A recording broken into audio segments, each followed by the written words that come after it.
sobre as Sagradas Escrituras, nós os pentecostais, nós adotamos o cânon protestante.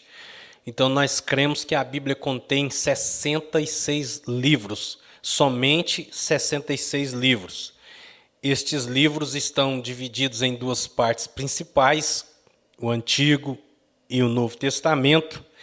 Foram escritos num período de cerca de 1.600 anos, por cerca de 40 autores diferentes, que viveram em diferentes épocas, lugares e assim por diante.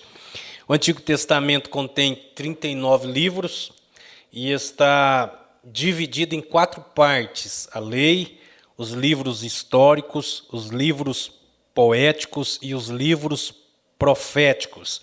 A lei compreende os 5 primeiros livros da Bíblia, que é Gênesis, Êxodo, Levítico, Números e Deuteronômio. Os livros históricos são Josué, Juízes, Rute, 1º e 2º Samuel, 1º e 2º Reis, 1º e 2º Crônicas, Esdras, Neemias e Ester. Os livros poéticos são os livros de Jó, Salmos, Provérbios, Eclesiastes e Cantares de Salomão. Aí nós temos também os livros proféticos: Isaías, Jeremias, Lamentações, Ezequiel, Daniel, Oséias, Joel, Amós, Obadias, Jonas, Miqueias, Naum, Abacuque, Sofonias, Ageu, Zacarias e Malaquias. Já o Novo Testamento, nós temos nele 27 livros, são 39 livros no Antigo Testamento que foram escritos antes da vinda de Jesus, e os 27 livros do Novo Testamento foram produzidos depois da morte e ressurreição de nosso Senhor Jesus Cristo. E o Novo Testamento, assim como o Antigo, também está dividido em 4 partes. Nós temos os Evangelhos, que é Mateus, Marcos, Lucas e João. Nós temos um livro histórico, que é o livro de Atos dos Apóstolos, cujo autor foi Lucas.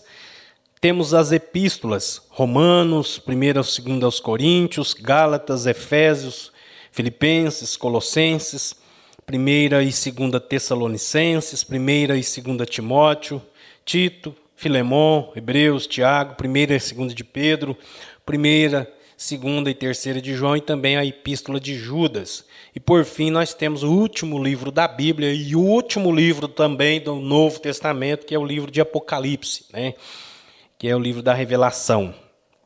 Todos esses 66 livros para a teologia pentecostal são livros autorizados, portanto, estes livros são chamados de livros canônicos. Embora tenha levado cerca de 1.600 anos para que estes livros fossem escritos por cerca de 40 autores diferentes que viveram em lugares e épocas diferentes, todavia, essa pluralidade de escritores e os diferentes lugares e épocas em que foi escrita não comprometem a singular homogeneidade da Bíblia Sagrada, pois se trata do pensamento de um único autor, que é Deus.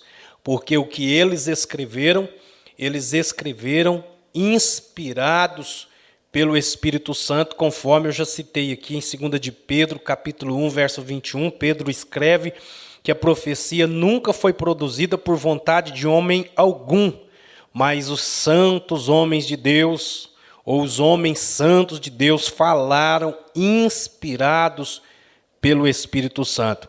Então nós cremos na inspiração plenária e verbal da Bíblia Sagrada e declaramos o seguinte: cremos, professamos e ensinamos que a Bíblia é a palavra de Deus.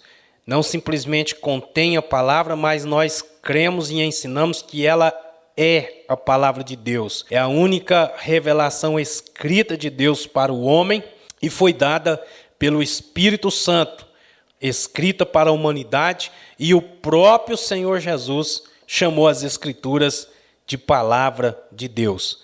Portanto, quando os homens, os autores humanos escreveram estes livros, Deus soprou nos escritores sagrados, os quais foram preservados milagrosamente por Deus de erros, portanto, nós cremos na inerrância das Escrituras e afirmamos que a Bíblia é a inerrante e infalível palavra de Deus.